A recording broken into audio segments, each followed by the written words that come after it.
When I first got matched with a therapist for online counseling on BetterHelp, I didn't think I had that much to actually talk about.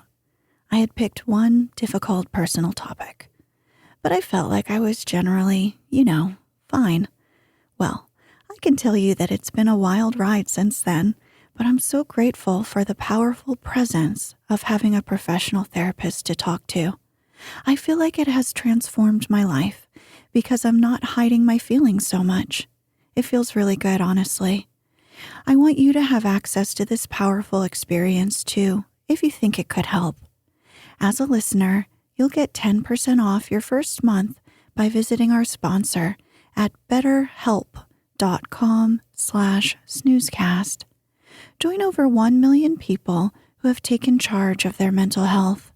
Again, that's BetterHelp, HELP.com/snoozecast. I still struggle with doing seated meditation sometimes, even after all these years of practicing on and off. I'll think I've finally broken through my resistance and then, nope, not really. 10 minutes is still my comfort zone for silent, unguided meditation, and sometimes even that seems daunting. But I think the length of time also gets in the way of letting 5 to 10 solid minutes be enough too, don't you think? That's why I love the Headspace app. Headspace is your daily dose of mindfulness in the form of guided meditations in an easy-to-use app. They have meditations and breathing exercises that are as short as 3 minutes, so they easily fit into any schedule or any level of mental resistance if you're anything like me. Right now, our listeners get a 1-month trial to Headspace's entire library of meditations for free. Just go to headspace.com/snoozecast. This is the best deal offered right now. Head to headspace.com/snoozecast tonight.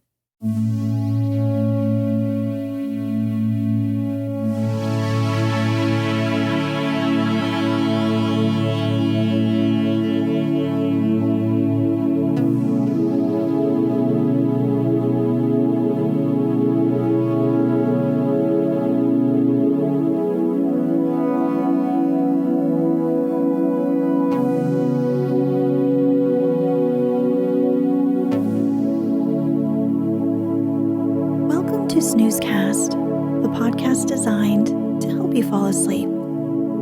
Find us on snoozecast.com and follow us on Instagram @snoozecast to find behind-the-scenes content. If you enjoy our show, you can support us by writing a review on the Apple Podcasts app or sharing your favorite episode on social media, and of course, you can share us with a friend. This episode is brought to you by our Patreon supporters and by Golden Eagles. Tonight, we'll read the complete story of The Velveteen Rabbit, a British children's book written by Marjorie Williams in 1922.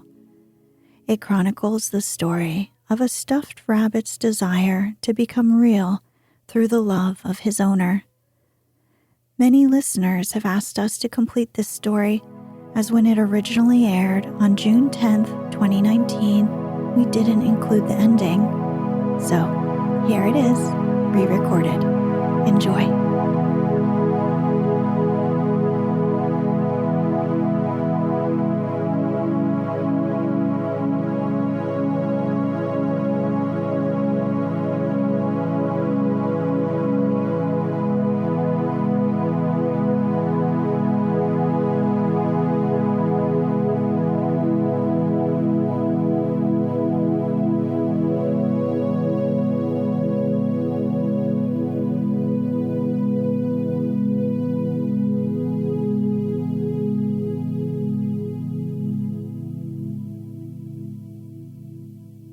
There was once a Velveteen Rabbit, and in the beginning, he was really splendid. He was fat and bunchy, as a rabbit should be. His coat was spotted brown and white. He had real thread whiskers, and his ears were lined with pink sateen. On Christmas morning, when he sat wedged in the top of the boy's stocking, with a sprig of holly between his paws. The effect was charming.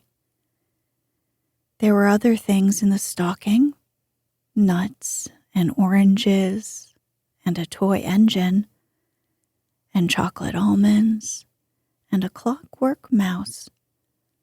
But the rabbit was quite the best of all. For at least 2 hours, the boy loved him. And then aunts and uncles came to dinner, and there was a great rustling of tissue paper and unwrapping of parcels. And in the excitement of looking at all the new presents, the Velveteen Rabbit was forgotten. For a long time, he lived in the toy cupboard or on the nursery floor, and no one thought very much about him. He was naturally shy, and being only made of velveteen, some of the more expensive toys quite snubbed him. The mechanical toys were very superior and looked down upon everyone else. They were full of modern ideas and pretended they were real.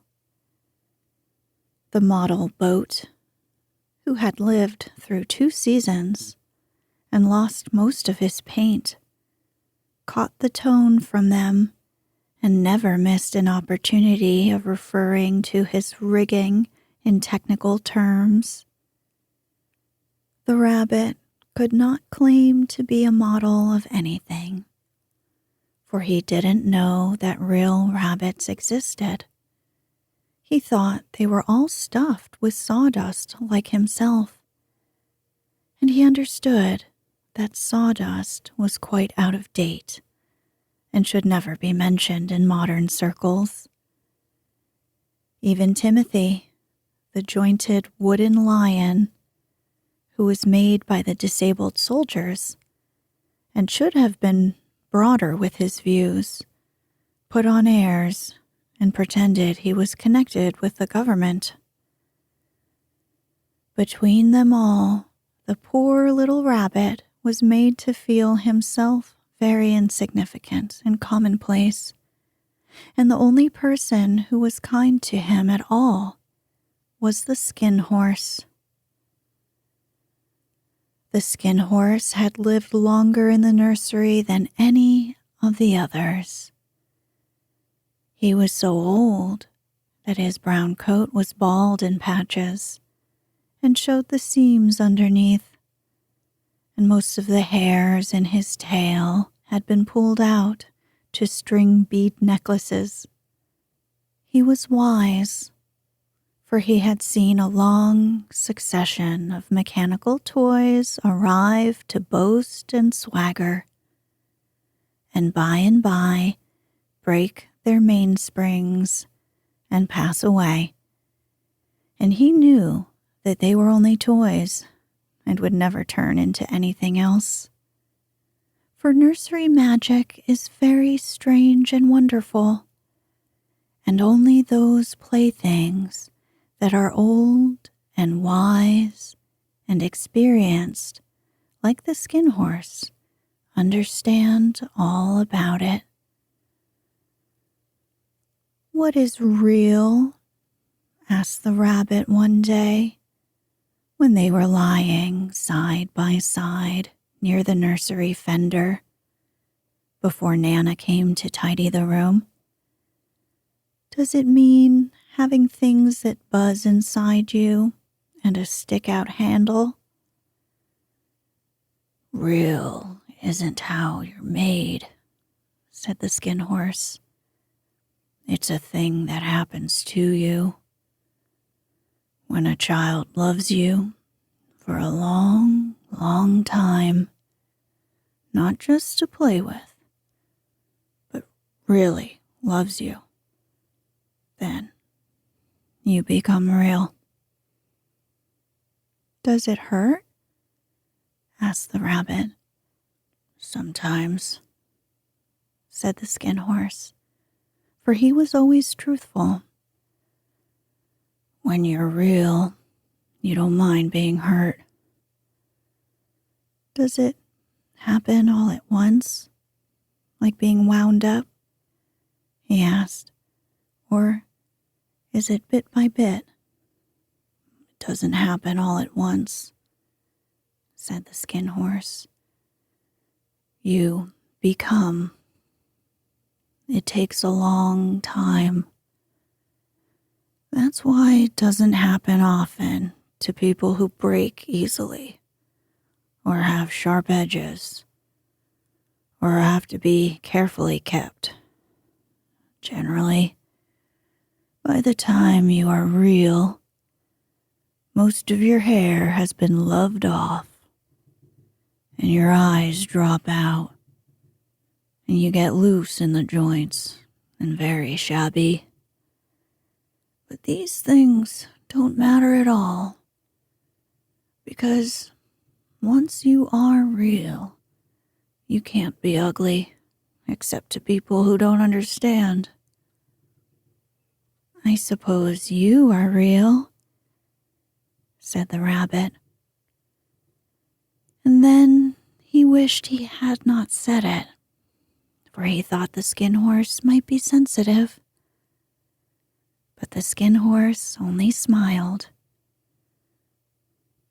The boy's uncle made me real, he said. That was a great many years ago. But once you are real, you can't become unreal again. It lasts for always.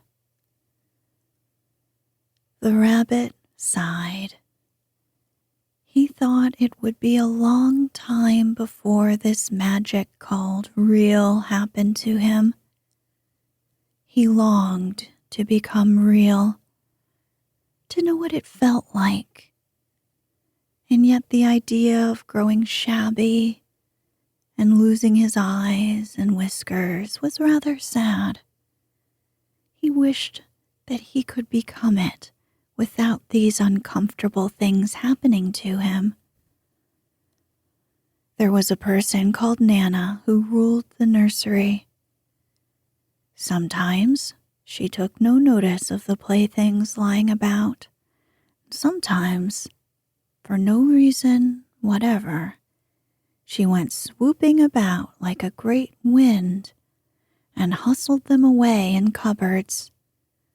She called this tidying up, and the playthings all hated it, especially the tin ones. The rabbit didn't mind it so much, for wherever he was thrown, he came down soft.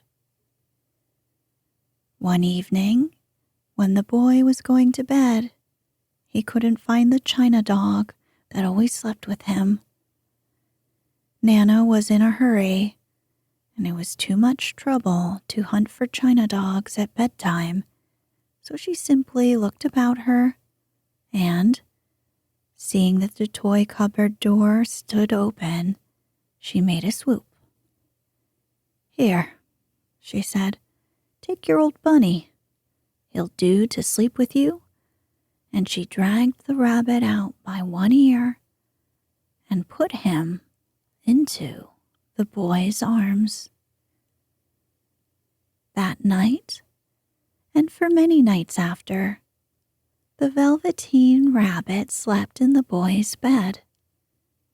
At first he found it rather uncomfortable, for the boy hugged him very tight, and sometimes he rolled over on him, and sometimes he pushed him so far under the pillow that the rabbit could scarcely breathe.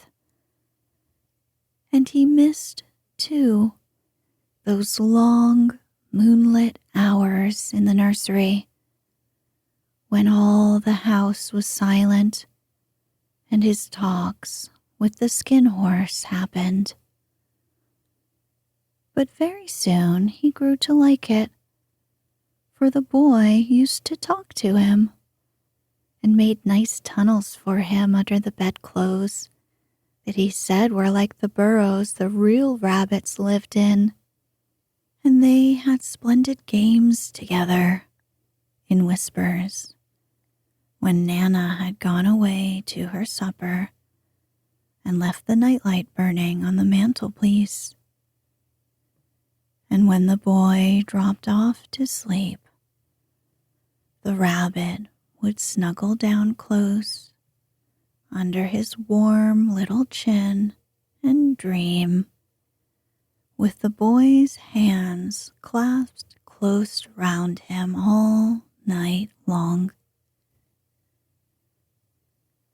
And so time went on, and the little rabbit was very happy, so happy that he never noticed how his beautiful velveteen fur was getting shabbier and shabbier, and his tail becoming unsewn, and all the pink rubbed off his nose where the boy had kissed him. Spring came, and they had long days in the garden, for wherever the boy went, the rabbit went too. He had rides in the wheelbarrow and picnics on the grass, and lovely fairy huts built for him under the raspberry canes behind the flower border. And once, when the boy was called away suddenly to go out to tea, the rabbit was left out on the lawn until long after dusk, and Nana had to come and look for him with the candle, because the boy couldn't go to sleep unless he was there. He was wet through with the dew and quite earthy from diving into the burrows the boy had made for him in the flower bed. And Nana grumbled as she rubbed him off with the corner of her apron. "You must have your old bunny," she said. "Fancy all that fuss for a toy." The boy sat up in bed and stretched out his hands. "Gimme my bunny," he said. "You mustn't say that. He isn't a toy. He's real." When the little rabbit heard that, he was happy, for he knew that what the skin horse had said was true at last. The nursery magic had happened to him, and he was a toy no longer. He was real. The boy himself had said it. That night, he was almost too happy to sleep, and so much love stirred in his little sawdust heart that it almost burst. And into his boot-button eyes that had long ago lost their polish, there came a look of wisdom and beauty, so that even Nana noticed it next morning when she picked him up and said, "I declare if that old bunny hasn't got quite a knowing expression." That was a wonderful summer. Near the house where they lived, there was a wood, and in the long June evenings, the boy liked to go there after tea to play. He took the Velveteen Rabbit with him, and before he wandered off to pick flowers or play among the trees, he always made the rabbit a little nest somewhere among the bracken, where he would be quite cozy, for he was a kind-hearted little boy, and he liked Bunny to be comfortable. One evening, while the rabbit was lying there alone, watching the ants that ran to and fro between his velvet paws in the grass, he saw two strange beings creep out of the tall bracken near him. They were rabbits like himself, but quite furry and brand new.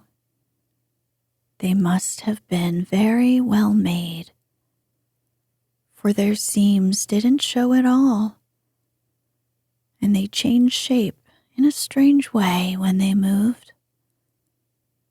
One minute, they were long and thin, and the next minute, fat and bunchy, instead of always staying the same like he did. Their feet patted softly on the ground, and they crept quite close to him, twitching their noses, while the rabbit stared hard to see which side the clockwork stuck out, for he knew that people who jump generally have something to wind them up. But he couldn't see it.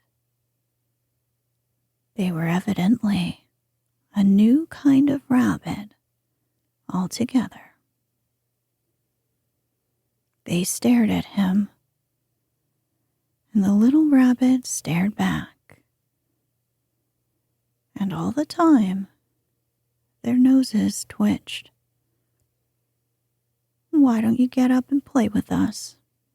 one of them asked. "I don't feel like it," said the rabbit, for he didn't want to explain that he had no clockwork.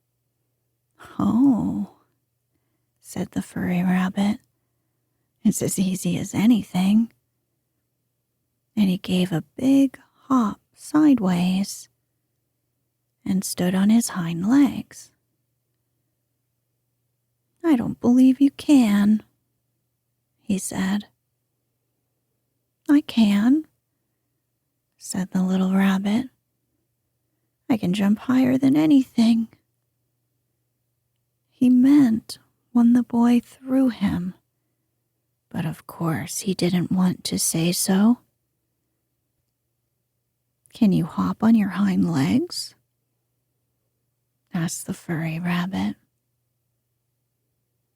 That was a dreadful question, for the Velveteen Rabbit had no hind legs at all. The back of him was made all in one piece, like a pincushion. He sat still in the bracken and hoped that the other rabbits wouldn't notice.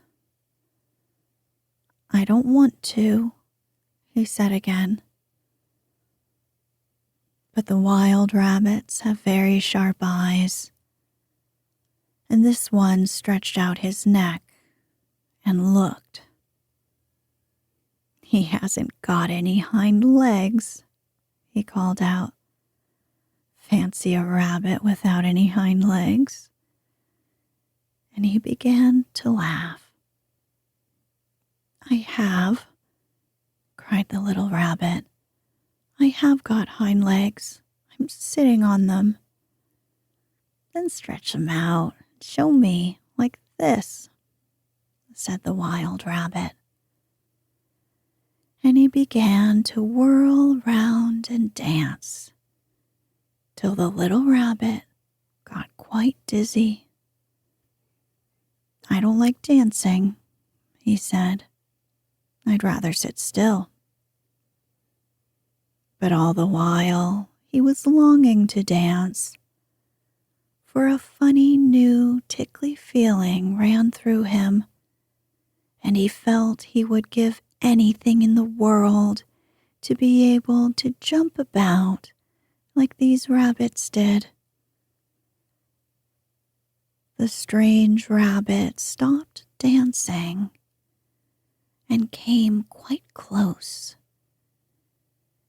He came so close this time that his long whiskers brushed the Velveteen Rabbit's ear, and then he wrinkled his nose suddenly and flattened his ears and jumped backwards. "He doesn't smell right," he exclaimed. "He isn't a rabbit at all. He isn't real." "I am real," said the little rabbit. "I am real. The boy said so," and he nearly began to cry. Just then, there was a sound of footsteps, and the boy ran past near them. And with a stamp of feet and a flash of white tails, the two strange rabbits disappeared. "Come back and play with me," called the little rabbit. "Oh, do come back. I know I am real." But there was no answer, only the little ants running to and fro, and the bracken that swayed gently where the two strangers had passed. The Velveteen Rabbit was all alone. "Oh dear," he thought. "Why did they run away like that? Why couldn't they stop and talk to me?" For a long time, he lay very still, watching the bracken and hoping they would come back. But they never returned, and presently the sun sank lower, and the little white moths fluttered out, and the boy came and carried him home. Weeks passed, and the little rabbit grew very old and shabby, but the boy loved him just as much. He loved him so hard that he loved all his whiskers off, and the pink lining to his ears turned gray, and his brown spots faded. He even began to lose his shape, and he scarcely looked like a rabbit anymore, except to the boy. To him, he was always beautiful, and that was all that the little rabbit cared about. He didn't mind how he looked to other people, because the nursery magic had made him real. And when you are real, shabbiness doesn't matter. And then, one day, the boy was ill. His face grew very flushed, and he talked in his sleep, and his little body was so hot that it burned the rabbit when he held him close. Strange people came and went in the nursery, and a light burned all night, and through it all, the little Velveteen Rabbit lay there, hidden from sight under the bedclothes, and he never stirred, for he was afraid that if they found him, someone might take him away. He knew that the boy needed him. It was a long, weary time, for the boy was too ill to play, and the little rabbit found it rather dull, with nothing to do all day long. But he snuggled down patiently and looked forward to the time when the boy should be well again, and they would go out in the garden amongst the flowers and the butterflies and play splendid games in the raspberry thicket like they used to. All sorts of delightful things he planned. And while the boy lay half asleep, he crept up close to the pillow and whispered them in his ear. And presently, the fever turned, and the boy got better. He was able to sit up in bed and look at picture books, while the little rabbit cuddled close at his side. And one day, they let him get up and dress. It was a bright, sunny morning, and the windows stood wide open. They had carried the boy out onto the balcony, wrapped in a shawl, and the little rabbit lay tangled up among the bedclothes, thinking. The boy was going to the seaside tomorrow. Everything was arranged, and now it only remained to carry out the doctor's orders. They talked about it all while the little rabbit lay under the bedclothes with just his head peeping out, and listened. The room was to be disinfected, and all the books and toys that the boy had played with in bed must be burnt. Hurrah, thought the little rabbit. Tomorrow we shall go to the seaside. For the boy had often talked of the seaside, and he wanted very much to see the big waves coming in, and the tiny crabs, and the sandcastles. Just then, Nana caught sight of him. "How about this old bunny?" she asked. "That?" said the doctor. "Why, it's a mass of scarlet fever germs. Burn it at once." "What nonsense. Get him a new one. He mustn't have that any more." And so the little rabbit was put into a sack with the old picture books and a lot of rubbish, and carried out to the end of the garden behind the fowl house. That was a fine place to make a bonfire. Only the gardener was too busy just then to attend to it. He had dug the potatoes, and he had the green peas to gather. But next morning, he promised to come quite early and burn the whole lot. That night the boy slept in a different bedroom, and he had a new bunny to sleep with him. It was a splendid bunny, all white plush with real glass eyes. But the boy was too excited to care very much about it. For tomorrow he was going to the seaside, and that in itself was such a wonderful thing that he could think of nothing else.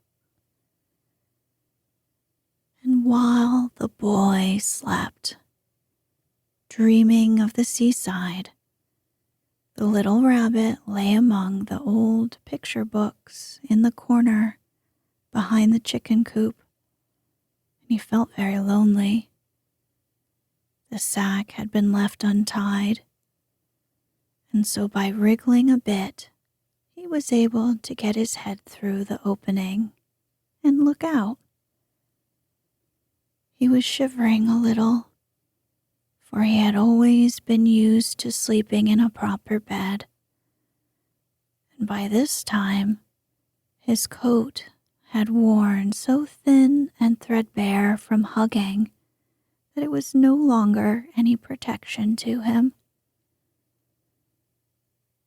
Nearby, he could see the thicket of raspberry canes, growing tall and close like a tropical jungle, in whose shadow he had played with the boy on bygone mornings.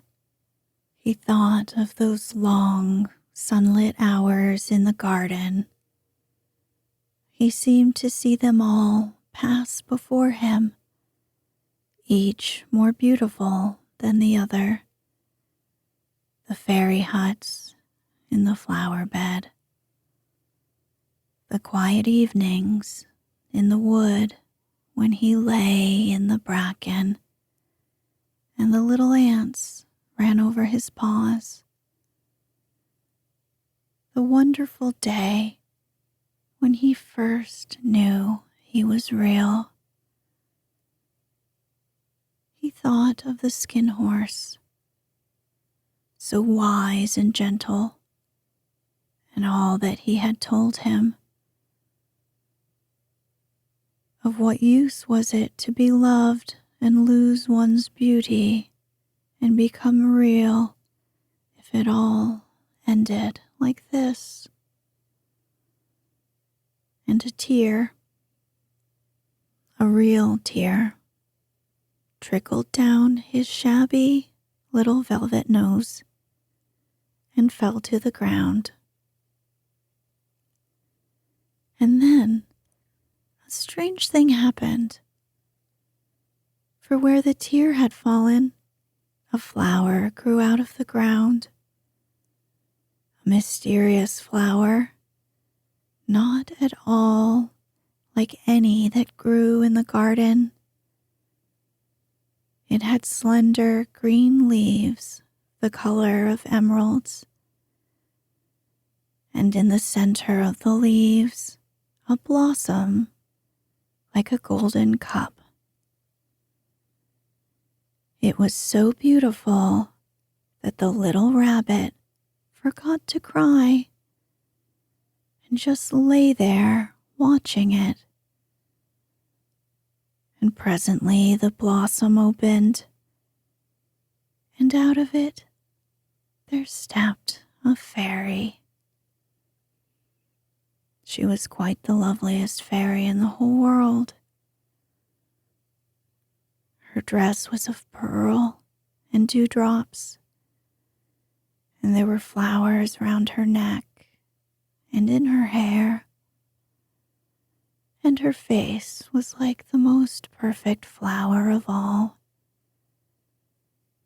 She came close to the little rabbit and gathered him up in her arms and kissed him on his velveteen nose that was all damp from crying. "Little rabbit," she said, "don't you know who I am?" The rabbit looked up at her, and it seemed to him that he had seen her face before, but he couldn't think where. "I am the nursery magic fairy," she said. "I take care of all the playthings that the children have loved. When they are old and worn out and the children don't need them anymore, then I come and take them away with me and turn them into real." "Wasn't I real before?" asked the little rabbit. "You were real to the boy," the fairy said, "because he loved you. Now you shall be real to everyone." And she held the little rabbit close in her arms and flew with him into the wood. It was light now, for the moon had risen.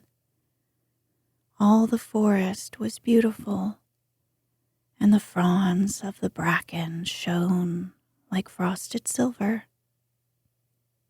In the open glade between the tree trunks, the wild rabbits danced with their shadows on the velvet grass. But when they saw the fairy, They all stopped dancing and stood round in a ring to stare at her. "I've brought you a new playfellow," the fairy said. "You must be very kind to him and teach him all that he needs to know in Rabbit Land, for he is going to live with you forever and ever." And she kissed the little rabbit again and put him down on the grass. "Run and play, little rabbit," she said. But the little rabbit sat quite still for a moment and never moved. For when he saw all the wild rabbits dancing around him, he suddenly remembered about his hind legs, and he didn't want them to see that he was made all in one piece. He did not know that when the fairy kissed him that last time, she had changed him altogether. And he might have sat there a long time, too shy to move, if just then something hadn't tickled his nose. And before he thought what he was doing, he lifted his hind toe to scratch it. And he found that he actually had hind legs. Instead of dingy velveteen, he had brown fur, soft and shiny. His ears twitched by themselves, and his whiskers were so long that they brushed the grass. He gave one leap, and the joy of using those hind legs was so great that he went springing about the turf on them, jumping sideways and whirling round as the others did. And he grew so excited that when at last he did stop to look for the fairy, she had gone. He was a real rabbit at last, at home with the other rabbits. Autumn passed, and winter, and in the spring, when the days grew warm and sunny, the boy went out to play in the wood behind the house. And while he was playing, 2 rabbits crept out from the bracken and peeped in. One of them was brown all over, but the other had strange markings under his fur, as though long ago he had been spotted, and the spots still showed through. And about his little soft nose and his round black eyes, there was something familiar, so that the boy thought to himself, "Why, he looks just like my old bunny that was lost when I had scarlet fever." But he never knew that it really was his own bunny, come back to look at the child who had first helped him to be real.